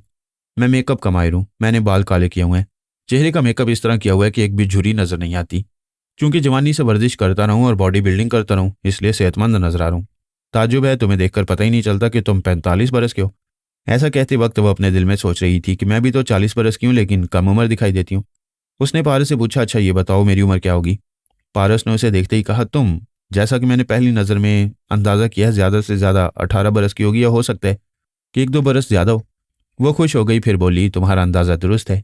हाँ, मैं 18 की तो नहीं, अलबत्ता 19 बरस की ज़रूर हूँ।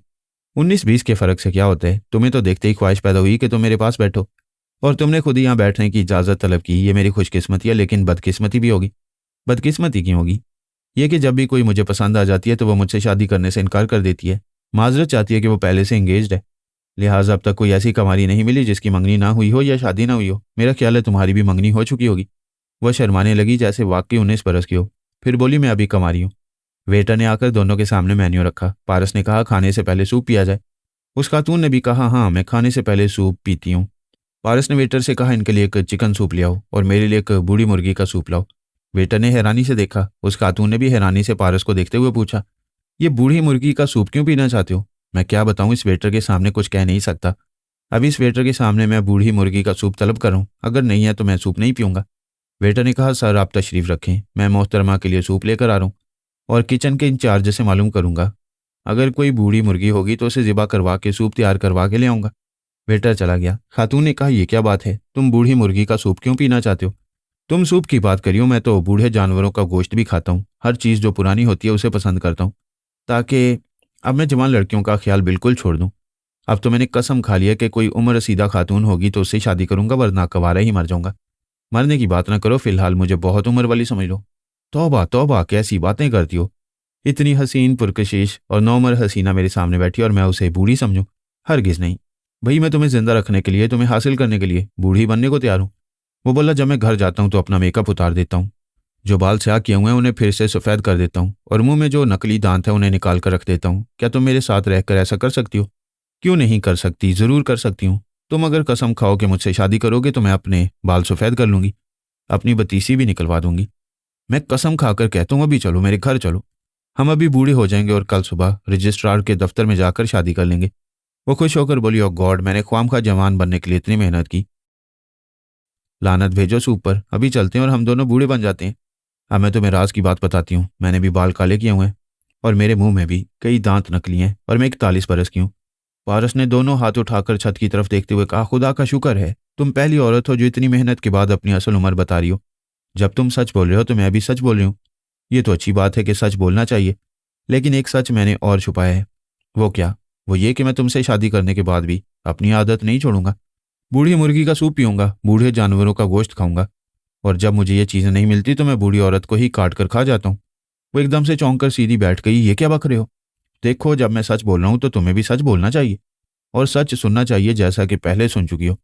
लेकिन तुमने ये तो नहीं कहा था कि किसी बूढ़ी औरत को भी चबा जाते हो। यही तो वो बात है कि कभी कोई बीवी मेरे पास एक रात भी नहीं रह सकती। मैंने कई शादियां की लेकिन कंवारा ही रहा। वाह, ये क्या बात हुई कि तुम शादियां करते रहे फिर भी कंवारे ही रहे? मैं क्या करूं, मैं तो आसारी कदीमा कमाए हूं। मुझे तो पुरानी चीज़ों और बूढ़ी औरतें बहुत अच्छी लगती हैं। जो भी बूढ़ी दुल्हन बनकर मेरी सेज पर आती है उसका सूप बनाकर पीता हूँ। बाकी सुबह तक जितनी बचती है उसे आसार कदीमा के म्यूजियम में रख देता हूँ। वो एक झटके से उठकर खड़ी हो गई, फिर बोली, क्या तुम पागल हो? पागल खाने से आए हो? नहीं, मैं तो उस ब्यूटी पार्लर से आया हूँ जहाँ से तुम 19 बरस की बनकर आई हो। वो एक झटके से घूमकर पाँव पटकती हुई चली गई। पारस जितनी देर तक उससे बातें करता रहा, ये महसूस करता रहा कि कोई उसके दिमाग में पहुंचा हुआ है और उसके ख्यालात पड़ रहे। उस बूढ़ी औरत के जाने से पहले ही वो ख्यालात पड़ने लगा। मायूस होकर चला गया। इससे अंदाजा हुआ कि कोई ख्याल ख्वानी करने वाला उस बूढ़ी औरत को आलाकार बनाकर उसके सामने लाया था। उसने खातून के जरिए उसकी आवाज़ और लबो लहजे को सुना होगा, फिर उसके दिमाग में पहुंचकर उसने मतलूबा मालूमात हासिल करने की नाकाम कोशिश की होगी। सानी ने उसके पास आकर पूछा, क्या मैं आ सकती हूँ? उसने कहा, आओ, ज़रूर आओ। क्या कोई ज़रूरी बात है? ज़रूरी बात क्या होगी, तुम तो पक्के बदमाश हो। और उस बूढ़ी औरत का दिल तोड़ दिया। अगर उसका दिल ना तोड़ता तो तुम्हारा दिल टूट जाता। तुम मुझे बदमाश कह रही हो लेकिन खुद मक्कार हो। मेरे जहन में तो नहीं आती हो, लेकिन मेरे आसपास जो अफराद होते हैं उनके दिमागों में घुसकर मेरी निगरानी करती रहती हो। मुझे मक्कार ना कहो। मेरा शुक्रिया अदा करो कि मैंने तुम्हें कितना नेक नियत वाला बनाकर रखा हुआ है। ये तो हर बीवी का फर्ज है कि वो किसी न किसी जरिए से अपनी शौहर पर नजर रखे। लेकिन क्या किया जाए कि बेहद निगरानी के बावजूद शौहर हजरात इतने सीधे होते हैं जितनी जलेबी होती है। अच्छा, अब जरा संजीदगी से बताओ, इतनी देर तक तुम उस खातून के दिमाग में थी या मेरे दिमाग में? मैं खातून के दिमाग में थी। तुम्हें उसके चोर ख्यालात से मालूम हुआ होगा कि वो बूढ़ी औरत है, जवान औरत बन रही है, तो क्या तुम्हें यह समझना चाहिए था कि मैं उससे फ्लर्ट नहीं करूंगा और ना ही जवान हसीना समझकर उसे लिफ्ट दूंगा। लिहाजा तुम्हें मेरे दिमाग में रहना चाहिए था, क्योंकि इतनी देर तक मैं किसी की सोच की लहरों को महसूस करता रहा हूँ, कोई मेरे ख्यालात पढ़ता रहा है। वेटर एक ट्रे में सूप लेकर आया, फिर बोला, सर वेरी वेरी सॉरी, बूढ़ी मुर्गी नहीं मिल सकती। ये पहले ही सोचना चाहिए था। आज तक तुमने कभी बूढ़ी मुर्गी देखी है? मुर्गी तो बूढ़ी होने से पहले ही काट कर खा ली जाती है। इंसान कब उसे बूढ़ी होने देता है? सिर्फ औरत बूढ़ी रह जाती है और इससे पहले कि उसका सूप बनाया जाए वो फौरन ही अपनी कुर्सी छोड़कर भाग जाती है। उसने मेन्यू देखकर खाने का ऑर्डर दिया। वेटर चला गया। वह सूप पीने लगा। सानी ने पूछा, तुम्हारे दिमाग में कौन आ सकता है? कुछ अंदाजा है? ये तो यकीन से कहा जा सकता है कि वो 6 टेलीपैथी जाने वाले जो अली के जेर असर हैं वो नहीं आएंगे। फिर जैकी ओल्ड के जो 6 टेलीपैथी जाने वाले हैं, तुम और फैमी उन सबके मौजूदा लबो लहजों को जानती हो और उनके दिमागों में जाती आती रहती हो, लिहाजा वो भी नहीं आएंगे। अब 2 ही रह जाते हैं, एक तो एल्पा और उसके 2 टेलीपैथी जाने वाले, दूसरे तेजपाल और उसके 4 टेलीपैथी जाने वाले साथी। यही लोग हमें तलाश कर रहे हैं और हमारे अलावा जैकी ओल्ड तक भी पहुंचना चाहते हैं। तुम उन टेलीपैथी जाने वालों को भूल रहे हो जो जैकी ओल्ड के तनवीमी अमल से आज़ाद होकर कहीं गुम हो गए हैं। हाँ, वो भी हो सकते हैं, लेकिन उनका कुछ पता ठिकाना मालूम नहीं हो रहा कि वो तीनों यकजा हैं या कहीं अलग अलग जिंदगी गुजारने गए हैं। सानी ने कहा, मैंने मम्मा से कहा था कि उन तीनों की खबर लेना चाहिए। उन्होंने कहा, ज़रूरत ही क्या है, जब वो हमसे कोई ताल्लुक नहीं रखते हैं, ना हमारी दोस्ती में है ना दुश्मनी में, तो उन्हें आज़ादाना तौर पर ज़िंदगी गुजारने दो। जब उनकी शामत आएगी, वो हमसे किसी तरह टकराना चाहेंगे तो उनसे निमट लिया जाएगा। तेजपाल के बारे में भी हमारे बुजुर्गों का यही ख्याल है कि वो अपने 4 टेलीपैथी जाने वालों के साथ जहाँ भी है उससे हमें कुछ लेना नहीं है। जब वो हमारे खिलाफ कोई कदम उठाएगा तो उससे निमट लिया जाएगा। वेटर ने आकर खाने की डिशें उसके सामने रखी। वो बोला, खाना तो बहुत है, सानी क्या ख्याल है, साथ दोगी? वो मुस्कुराकर बोली, हाँ तुम खाते जाओ, मैं तुम्हारे निवाले गिनती रहूंगी। बाय द वे, तुम्हारा वो दूसरा बदमाश साथी कहाँ है? यहीं क्लब में है। बहुत दिनों बाद भाग दौड़ से निजात मिली है, लिहाजा लाइफ एंजॉय कर रहा है। सानी उसके दिमाग में थी। वो पोरस के दिमाग में जाकर खामोश रहा। वो एक हसीन लड़की के साथ डांसिंग फ्लोर पर रक्स कर रहा था। उसके आसपास कई खूबसूरत नौजवान जोड़े रक्स कर रहे थे। थोड़ी देर बाद जब पारस ने महसूस किया कि पोरस उसके सिवा किसी और सोच की लहरें महसूस नहीं कर रहा, तो उसने कहा, मैं पारस हूँ, खामोशी से देख रहा था कि कोई और मौजूद है या नहीं। तुम क्या कर रहे हो? मैं अपना पेट भर रहा हूँ। तुम्हारे बाजू में तो मिठाई है, तुम्हें तो भूख नहीं लग रही होगी। हाँ, क्या बताऊँ क्या चीज़ है। मक्खन की तरह सारी भूख उड़ गई है और शायद आज ये नींद भी उड़ा दे। इतने खूबसूरत लम्हात में क्या तुम महसूस नहीं कर रहे कि मैं तुम्हारे दिमाग में कुछ ज़्यादा ही बोझ बन गया हूँ? हाँ भाई, ये तो मजबूरी है, लेकिन क्या करूँ, बोझ तो महसूस कर रहा हूँ। लेकिन जब तुम मेरे भाई हो, तुमको बर्दाश्त कर रहा हूँ, तो भाभी का बोझ भी बर्दाश्त करना पड़ेगा। सानी ने कहा, तुम दोनों बड़े मक्कार हो, और पारस तुमने बड़ी चालाकी से इसे बता दिया कि इसके दिमाग पर ज्यादा बोझ है, यानी तुम्हारे अलावा भी कोई है और वह समझ गया है। पोरस ने कहा, सानी मैं कोई नादान नहीं हूं, मैं अपने दिमाग में एक से ज्यादा आने वालों को भी महसूस कर लेता हूँ। एक तो तुम इस बात पर यकीन नहीं करोगी, हमें मक्कार ही समझोगी। बहरहाल आई हो तो देखो लड़की कैसी है, आखिर तुम्हें ही मेरे लिए कोई लड़की पसंद करनी है। वो तो पसंद कर चुकी हूँ, कोई भाभी बनकर आएगी तो वो मुझे नहीं, मम्मा को और पापा को भी पसंद आएगी। लिहाजा अब तुम किसी दूसरी लड़की को पसंद करने की कोशिश न करना, वरना जीनी को यहाँ भेज दूंगी। अरे क्या गजब करती हो, मैं तो यूं ही मजाक कर रहा था, बस वक्त गुजार रहा हूँ। इसके बाद इसे छुट्टी दे दूंगा, फिर रात का खाना खाने के बाद अपने होटल के कमरे में चला जाऊंगा। मेरी एक धमकी से ही तुम्हारे अंदर कितनी शराफत आ गई है, वरना अभी ये लड़की तुम्हें मक्खन जैसी लग रही थी। पोरस ने कहा, सानी मैं और पारस दो ऐसे बेचारे बच्चे हैं जिनकी जेब में पैसे नहीं है, और वह मिठाई की दुकान के सामने खड़े ललचा रहे हैं, लेकिन मिठाई को देख सकते हैं, खा नहीं सकते। उनके करीब कई डांस करने वाले जोड़े थे। उनमें एक लड़की के हलक से चीख निकल गई। उसने हैरानी से अपने पार्टनर को देखा। उसके बॉयफ्रेंड ने पूछा, क्या हुआ? वो बोली, मुझे पीछे से किसी ने लात मारी है। उन्होंने रुककर देखा तो समझ में नहीं आया कि किसने लात मारी थी। पोरस के साथ डांस करने वाली तेजी से रक्स करती हुई जरा दूर चली गई थी। पोरस ने उसे जरा घूर कर देखा, फिर पूछा, मैं नहीं जानता कि तुम शरारतें भी करती हो। तुमने उसे पीछे से लात क्यों मारी थी? बस यूं ही दिल ने चाहा था। हाय कितना मजा है, वो चीख पड़ी थी। क्या तुमने एंजॉय नहीं किया? मैं क्या खाक एंजॉय करूंगा, अगर वो देख लेते तो ख्वाम खाकर झगड़ा शुरू हो जाता। प्लीज ऐसी शरारतें ना करो। क्यों, शरारत करना कोई बुरी बात है? क्या हंसी मजाक से तुम्हें दिलचस्पी नहीं है? दिलचस्पी बहुत है, मगर अब मैं तुम्हें क्या बताऊं, तुम्हारी इस हरकत से मुझे किसी की याद आ गई है। अच्छा, तो कोई और भी दिलो दिमाग में समाई हुई है? वो तो हमेशा जहन पर सवार रहती है, दिल में समाई रहती है। बस कभी कभी दूसरे ख्याल में उसे भूल जाता हूँ, जैसा कि अभी तुम्हारे सामने भूल गया था, अब वो फिर याद आ गई है। उसे एक लड़की के जरा चीखने से कुछ डांस करने वालों ने रुककर उन्हें देखा था और फिर डांस करने लगे थे। पोरस के पीछे जो शख्स एक हसीना के साथ डांस कर रहा था, उसके लंबे बाल शानों पर फैले हुए थे। पोरस की गर्लफ्रेंड का एक हाथ पोरस के शाने पर था और दूसरा हाथ उसके हाथ में। उसने शाने पर से हाथ बढ़ाकर उस शख्स के बालों को पकड़कर खींचा, फिर तेजी से रक्स करती हुई पोरस को जरा दूर ले गई। उस शख्स ने एकदम से रुककर और गुस्से से पलट कर देखा। उसके साथ डांस करने वाली ने पूछा, क्या हुआ? किसी ने मेरे बालों को पकड़कर खींचा है। पोरस ने अपनी गर्लफ्रेंड से पूछा, अभी तुमने मेरे शाने पर से हाथ क्यों उठाया था? वो उधर एक लंबे बालों वाला शख्स डांस करते करते रुक गया है, जाकर उसी से पूछो। पारस ने कहा, पोरस ये तुम्हारी डांस पार्टनर शरारत कर रही है, इसी ने हाथ उठाकर इसके बालों को खींचा था। सानी हंसती हुई बोली, पोरस तुम्हारी शामत आ गई है, यहाँ तुम्हारी पिटाई जरूर होगी। उसी वक्त एक और चीख सुनाई दी। इसके साथ ही ऑर्केस्ट्रा भी रुक गया, तमाम डांस करने वाले भी रुक गए। एक लड़की अपने पीछे हाथ रखकर चिल्लाते हुए कह रही थी, किसी ने मुझे पिन चुभई है। फिर उसके पार्टनर ने फर्श पर से एक बालों में लगाने वाली पिन उठाकर कहा, हाँ ये पिन फर्श पर तो पड़ी है, क्या ये तुम्हारी है? उस लड़की ने कहा, तुम्हारा दिमाग खराब हो गया है, क्या मैं अपनी पिन अपने ही जिस्म में चुभो सकती हूँ? उसके पार्टनर ने इधर उधर देखते हुए कहा, मैं यहाँ की इंतजामिया से शिकायत करूंगा, ये क्या हरकत है? क्या यहाँ शरीफ लोग नहीं आते हैं? दूसरी तरफ से बड़े बालों वाले ने कहा, मेरे साथ भी कुछ ऐसा ही हुआ है, किसी ने मेरे बालों को पकड़ कर खींचा है। तीसरी तरफ से एक लड़की ने कहा, और अभी थोड़ी देर पहले मैं चीख पड़ी थी, किसी ने पीछे से मुझे लात मारी थी। ऑर्केस्ट्रा और डांस के रुक जाने से क्लब के उस शोबे के इंचार्ज ने अपने दो मातियतों के साथ आकर पूछा, क्या बात है? उस बड़े बालों वाली शख्स ने फौरन ही उसके गिरबान को पकड़कर कहा, यह तुम्हारा क्लब है या गुंडे बदमाशों का अड्डा? कि हम जैसे शरीफ लोगों को यहाँ नहीं आना चाहिए? इंचार्ज की मातियत ने कहा, मिस्टर प्लीज हमारे साहब का गिरबान छोड़कर बात करें। उसने गिरबान छोड़कर उसके मातियत के मुंह पर एक घूंसा मारा। इंचार्ज ने अपना गिरबान और नेकटाई दुरुस्त करते हुए कहा, यह क्या बदमाशी है? बदमाशी तो तुम कर रहे हो, तुमने हमारे क्लब के एक मौजूद रुकन पर हाथ उठाया है।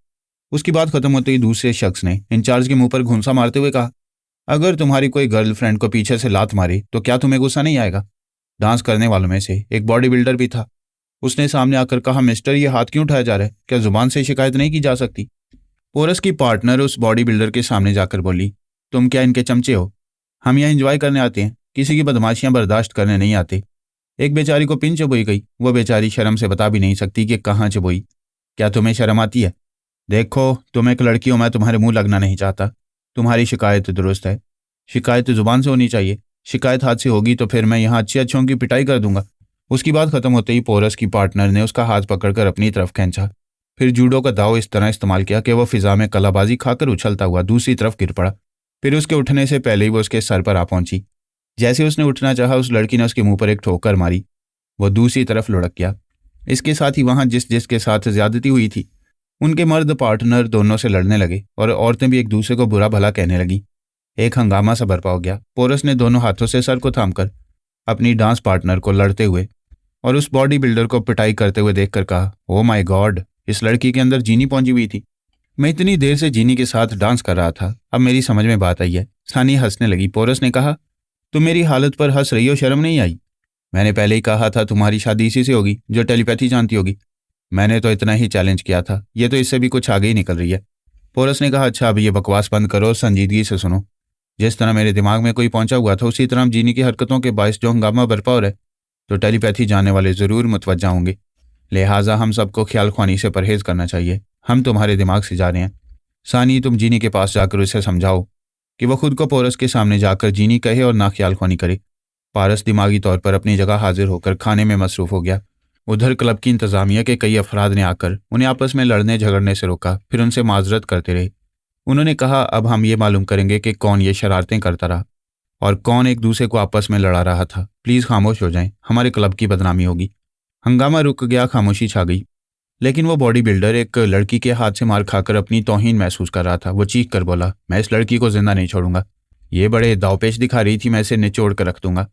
क्लब के कई अफराद ने उसे चारों तरफ से जकड़ लिया, फिर कहा, हम आपसे मुआफ़ी चाहते हैं, प्लीज़ यहाँ से चलें। हम आइंदा ऐसा नहीं होने देंगे, और अगर इन मिस साहिबा की गलती होगी तो हम इनसे भी दरख्वास्त करेंगे कि आइंदा यहाँ ऐसी हरकतें ना करें। वो आगे बढ़कर बोली, क्या ये हरकतें मैं कर रही थी? क्या मैं किसी को पिंच बो रही थी? क्या मैंने किसी के बाल पकड़े थे? क्या मैंने किसी को पीछे से लात मारी थी? जिन लोगों के साथ ये सब कुछ हुआ, उन्होंने उस लड़की यानी जीनी की हमायत में कहा, नहीं नहीं, ये तो हमारी खातिर लड़ रही थी और आप सब ऐसे इल्ज़ाम दे रहे हैं।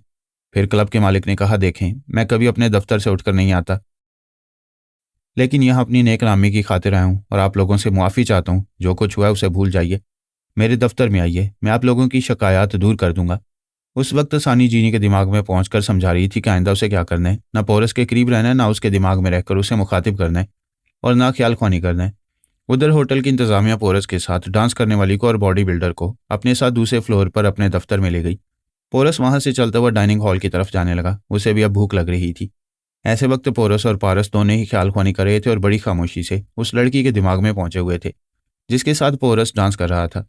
उसके दिमाग में खामोश रहने के बावजूद पहले तो कुछ पता ही ना चला कि कोई उसके अंदर मौजूद है, लेकिन यह समझ में आने वाली बात थी कि ससीन दोशीज़ा एक बॉडी बिल्डर को यूं उठाकर फेंक दे और उसकी पिटाई करे तो वो कोई आम सी लड़की नहीं होगी, यकीनन मुखालिफ टेलीपैथी जानने वाले। खामोशी से उसके ख्यालात पड़े होंगे। ऐसे वक्त पोरस ने उसे डांस पार्टनर के दिमाग को अपने काबू में करते हुए उसके जरिए ये तासुर दिया कि वो किसी से कम नहीं बल्कि बहुत ज़्यादा सलाहियतों की मालिक है, बेहतरीन फाइटर है, बड़े बड़े शाहजोरों को मार गिराती है और उसके अंदर छुपी हुई बातें भी मालूम कर लेती है। अब अगर कोई ख्याल ख्वानी करने वाला इस लड़की के दिमाग में पोरस और पारस की तरह खामोश होगा तो ये सुनकर चौंक गया होगा कि वो लड़की एक ज़बरदस्त फाइटर होने के अलावा दूसरों के अंदर की बातें भी जान लेती है, जबकि उसने ये वाज़ेह तौर पर नहीं कहा था कि वो टेलीपैथी जानती है। मुखालफिन को चौंकाने के लिए बस इशारा ही काफ़ी होता है, और यह तदबीर कारगर हुई। जब वो लड़की उस क्लब के मालिक के दफ्तर से निकली तो पोरस की तरह डांस फ्लोर पर आना चाहती थी, लेकिन वो सीधी वहां से बाहर जाने लगी। उस वक्त फहमी उसके दिमाग में आ गई थी। वो फहमी की मर्जी के मुताबिक सोच रही थी, पता नहीं मुझे क्या हो गया था। मैं हैरान हूं कि किस तरह इतने बड़े बॉडी बिल्डर को मार गिराया था, और उसने बात अधूरी छोड़ दी। फहमी ने उसके दिमाग को ढील दी। वो चलते चलते रुक गई, दोनों हाथों से सर को थाम कर सोचने लगी, ये मैं क्लब से बाहर क्यों आ गई हूँ। फहमी ने अल्पा के लबो-लहजवार आवाज़ में कहा, बस तुम आ गई हो। मैंने तुम्हें जिस काम के लिए मुंतखब किया है वो करो। अपनी कार में बैठकर यहाँ से चलो। जब तुम अपनी कार ड्राइव करती हुई क्लब से निकलोगी तो मैं तुम्हें गायब दिमाग बनाकर खुद उस कार को ड्राइव करती रहूंगी, ताकि तुम्हारे दिमाग में मेरा कोई दुश्मन ख्याल ख्वानी करने ना आने पाए। उसकी ये सोच पढ़कर मुखालिफ टेलीपैथी जानने वाले ने यकीनन ये सोचा होगा कि अगर ये गायब दिमाग हो जाएगी तो फिर इसके दिमाग में जगह नहीं मिलेगी और अल्पा उसे ख्यालात नहीं पड़ने देगी। लिहाजा वो भी अपनी कार में आकर अपने दो मुसल्लह साथियों के साथ बैठ गया। फिर उस लड़की की कार का ताक़ुब करने लगा। कार वियना की सड़कों पर दौड़ने लगी और दौड़ती ही रही। 1 घंटा, 2 घंटे और 3 घंटे गुजर गए। उसने एक पेट्रोल पंप पर गाड़ी रोककर टैंकी फुल करवाई। फिर गाड़ी आगे बढ़ गई। वो गाड़ी ड्राइव करती हुई मुख्तलिफ सड़कों और गलियों से गुजरने लगी। ताक़ुब करने वाले झुंझला गए। घंटों से वो ड्राइव कर रहे थे, लेकिन ना वो कहीं रुक रही थी, ना ही किसी खुफिया अड्डे की तरफ जा रही थी। उनमें से एक ने कहा, पता नहीं अल्पा इस लड़की को चक्कर देकर कहाँ ले जाना चाहती है। शायद उसे शुबा होगा कि इसका ताक़ुब किया जा रहा है। थोड़ी देर बाद उस लड़की की कार एक बंगले के हाथ में दाखिल हुई। वहां एक मुसल्ला चौकीदार था। उसने गेट को खोला, वो अंदर चली गई, फिर गेट बंद कर दिया गया।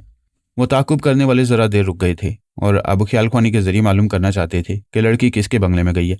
उस ख्याल ख्वानी करने वाले को यकीन तो नहीं था कि उसके दिमाग में जगह मिलेगी, लेकिन जब वो टेलीपैथी के जरिए वहां पहुंचा तो लड़की के दिमाग में जगह मिल गई। वह बंगला उसका अपना था। उसके बाप ने पूछा, बेटी देखो रात के 3 बज रहे हैं और तुम अब वापस आई हो, तुम्हें इतनी रात तक बाहर नहीं रहना चाहिए। वो ख्याल ख्वानी करने वाला उसके बाप के ख्यालात पढ़ने लगा। पता चला कि वो अपने माँ बाप और भाई बहन के साथ एक घरेलू जिंदगी गुजार रही है। उसका बाप एक बहुत बड़ा बिजनेसमैन है और लड़की बहुत ही मॉडर्न और तफरीहात की दिलदादा है, इसलिए ज़्यादा वक्त अपने दोस्तों और तफरीहात में गुजारती है और नए दोस्त भी बनाती है। उस लड़की के और उसके बाप के चोर ख्यालात पड़ गए तो पता चला कि ना वो टेलीपैथी जानती है और ना वो अच्छी फाइटर है, बल्कि वो तो लड़ाई झगड़े से घबराती है। उन ख्याल ख्वानी करने वालों को बड़ी मायूसी हुई। वो उसके दिमाग में से निकलकर दिमागी तौर पर अपनी जगह हाजिर हुए। फिर तेजपाल से कहा, हम ख्वामखा तमाम रात वहाँ ज़ाया करते रहे। वो लड़की ना तो टेलीपैथी जानती है, ना ही कोई फाइटर है। उसके दिमाग में अल्पा थी और उसे शायद शुबा हो गया था कि उस लड़की का ताकुब किया जा रहा है। उसने में इतना दौड़ाया है और दौड़ने के बाद यह नतीजा निकला कि हम असल टारगेट पर पहुंचने में नाकाम हो गए। तेजपाल ने कहा, तुम सब जानते हो कि अल्पा कितनी चालबाज है और वो तुम्हें दौड़ाती रही और समझती रही कि जैकी ओल्ड तक पहुंचने के लिए कौन कौन टेलीपैथी जानने वाले इस लड़की के दिमाग में जाते हैं। बहरहाल वो लड़की किसी काम नहीं आई, लेकिन इतना ज़रूर मालूम हो गया कि अल्पा किसी तरह भी जैकी ओल्ड तक पहुंचने के लिए वियना में जाती है और वहां किसी न किसी को अलाकार बनाकर जैकी ओल्ड उसके टेलीपैथी जानने वालों को तलाश करती है। टेलीपैथी जानने वाले बैजॉन ने तेजपाल से कहा, अल्पा बहुत ही बदमाश है, कमबख्त हमें 5 घंटों तक सड़कों और गलियों में दौड़ाती रही। जोसेफ विस्की ने कहा, मेरा तो जी चाहता है कि उसके पास जाऊं और बता दूं कि हम उसके इरादों से वाकिफ हैं और जानते हैं कि वो वियना में अपने आलाकार बनाती रही है।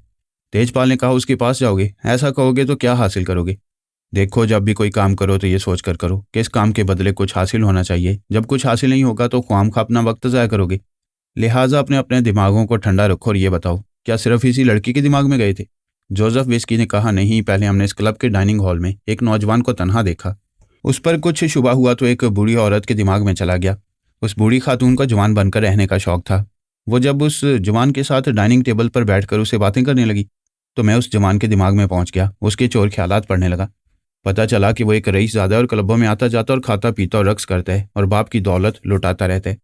तेजपाल ने पूछा, वो उस बूढ़ी खातून से क्या बातें कर रहा था? वो बड़ा चालाक जवान था। उसने समझ लिया था कि वो खातून बड़े ही ज़बरदस्त मेकअप के जरिए जवान बनकर आई है। वो उसका मजाक उड़ाने के लिए उसके सामने वेटर से बूढ़ी मुर्गी का सूप तलब कर रहा था। फिर बुढ़ापे और जवानी के बारे में कुछ ऐसा मजाक कर रहा था कि वो बूढ़ी औरत गुस्से से उठकर चली गई। तेजपाल ने बातें सुनकर कहा, उस खातून के चले जाने के बाद तुम उस जवान के ख्यालात पढ़ते रहे थे? जोसेफ विस्की ने कहा, उसके ख्यालात क्या पढ़ने थे? जो कुछ मालूम करना था वो मालूम कर चुके थे। उसके चोर ख्यालात तक पहुंच चुके थे। वो हमारे काम का आदमी नहीं था, इसलिए मैं उसके दिमाग से निकल गया। जिस तरह तुम उसका जिक्र कर रहे हो उससे जाहिर होता है कि वो नौजवान शरीर भी था और जहीन भी। उसने बूढ़ी को बड़ी ही जहानत और शरारत से भगाया। इस किस्म की हरकतें पारस और पोरस करते हैं। क्या ये बात तुम नहीं जानते कि बाबा साहब के दायरे में एक नहीं कई टेलीपैथी जाने वाले हैं? उनके दिमागों पर कुछ ऐसा रूहानी टेलीपैथी का अमल किया गया है कि उनके दिमाग में पहुंचने के बाद सही ख्यालात नहीं पढ़े जा सकते। वह जिस बहरूप में होते हैं उसी बहरूप की मुनासबत से उनके ख्यालात पढ़ने में आते हैं और पढ़ने वाले धोखा खा जाते हैं। फिर तेजपाल ने बैजोन को देखते हुए कहा, क्या तुम उस लड़की के अलावा उस जवान के दिमाग में भी गए थे जो उसके साथ डांस कर रहा था? बैजोन ने कहा, मैं उस लड़की के दिमाग में कुछ देर से पहुंचा था। उस वक्त वहां डांसिंग फ्लोर पर हंगामा शुरू हो गया। पता चला कि किसी लड़की को डांस करने के दौरान में पीछे से लात मारी गई और किसी लड़की को पिन चबोई गई और किसी मर्द के बाल खींचे गए। इस बात पर हंगामा हो रहा था। एक बॉडी बिल्डर ने चैलेंज किया। तब उस डांस करने वाली लड़की ने बॉडी बिल्डर की पिटाई की तो मुझे शुबा हुआ कि इतनी हसीन नाजुक अंदाम सी लड़की ऐसे बॉडी बिल्डर की पिटाई कर रही है तो ये लड़की यकीनन गैर मामूली सलाहियतों की मालिक होगी। लिहाजा मैं उसके दिमाग में रहा। उस क्लब का मालिक उस लड़की और उस बॉडी बिल्डर को ले गया था और उन्हें समझा बुझाकर उनसे मुआफ़ी मांगकर उन्हें पुरसुकून रहने और पुरअमन रहने की इल्तिजा की थी। इसके बाद लड़की वहां से निकलकर सीधी चलती हुई डांसिंग फ्लोर पर अपने नौजवान पार्टनर के पास नहीं गई बल्कि क्लब के बाहर आ गई। वहां अचानक उसने दोनों हाथों से अपने सर को थाम लिया और इधर उधर देखकर सोचने लगी कि मैं बाहर क्यों आ गई हूँ। ऐसे ही वक्त मुझे अल्पा की आवाज़ सुनाई दी। वो उसके दिमाग में बोल रही थी। तब मुझे यकीन हो गया कि अल्पा ने उसे आलाकार बनाया हुआ है और अब मुझे उसका पीछा करना चाहिए। मैं जोसेफ विस्की और एक मुकामी आलाकार को साथ लेकर गाड़ी में बैठकर उसका ताकुब करता रहा और ताकुब का जो नतीजा सामने आया वो तो हम आपको बता ही चुके हैं। तेजपाल ने कहा, नाकामी के बावजूद नाकामी नहीं हुई। इतना तो मालूम हो गया कि अल्पा वहां दिलचस्पी ले रही है। तेजपाल को यकीन हो गया क्योंकि इससे पहले अल्पा 2 टेलीपैथी जानने वालों को हासिल कर चुकी थी और वो समझ रहा था कि उसका लालच बढ़ रहा है। वो अपने टेलीपैथी जानने वालों की फौज बनाना चाहती है, इसलिए अब वो वियना में मसरूफ हो गई है और जैकी ओल्ड के पीछे पड़ गई है।